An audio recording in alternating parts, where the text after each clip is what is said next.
matin, Dimitri Pavlenko. L'édito politique sur Europe 1. Bonjour Nicolas Bétou. Bonjour Dimitri. Depuis dimanche soir, Jean-Luc Mélenchon affirme haut et fort qu'Emmanuel Macron a un programme caché. Il le redit ce matin dans les colonnes du Parisien et que le président préparerait une augmentation de la TVA pour tous les Français. Oui, il le dit, il le répète autour de lui. On le dit, on le répète, c'est sûr. Emmanuel Macron va tailler 80 milliards d'euros dans le budget de la France.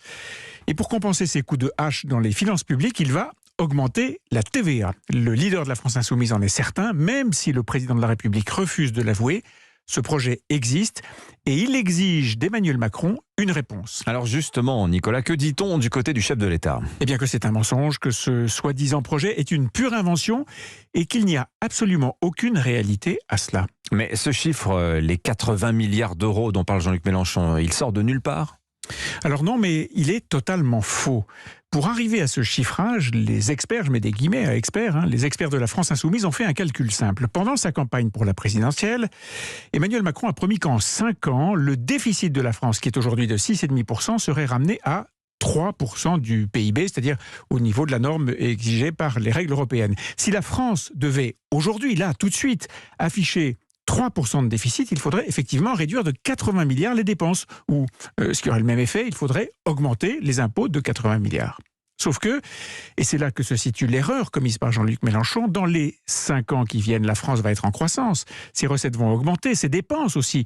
Il sera donc inutile de tailler dans les dépenses, il faudra seulement qu'elles progressent plus lentement que la croissance de notre économie. C'est assez basique comme raisonnement, même pas besoin du niveau baccalauréat en maths. Et affirmer le contraire, c'est tellement grossier que je me demande même si ce n'est pas intentionnel. Avec un objectif, installer une vérité alternative, nous faire croire sur le mode « on vous cache tout » que le pouvoir va assommer les Français avec une TVA, taxe que la gauche a toujours présentée comme injuste.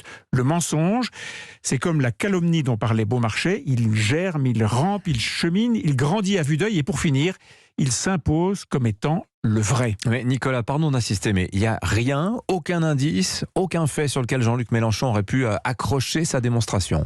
Alors s'il y a un vide et un retard. Le vide, c'est celui du programme d'Emmanuel Macron. Le président candidat a tellement peu fait campagne, tellement peu développé ses projets, qu'il a laissé l'occasion à ses adversaires de le faire à sa place dans les conditions que l'on voit. Et puis le retard, eh bien, c'est celui mis par Bercy à déposer auprès de Bruxelles ce qu'on appelle notre trajectoire des finances publiques. Autrement dit, les prévisions de croissance et de déficit pour la France des 3 prochaines années.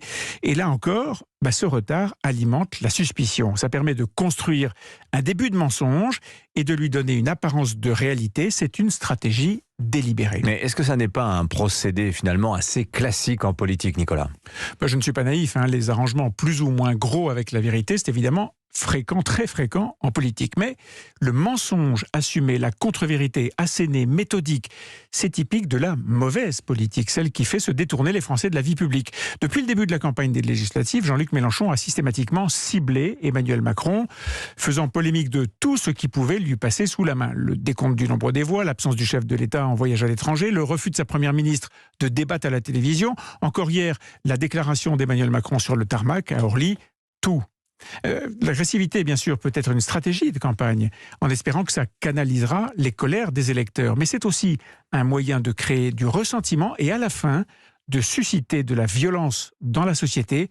Et c'est un jeu dangereux. Merci Nicolas Bétou. À la une de l'opinion, votre journal ce matin, la Russie, comment Poutine organise la famine et prend la planète en otage. Allez à suivre sur Europe 1.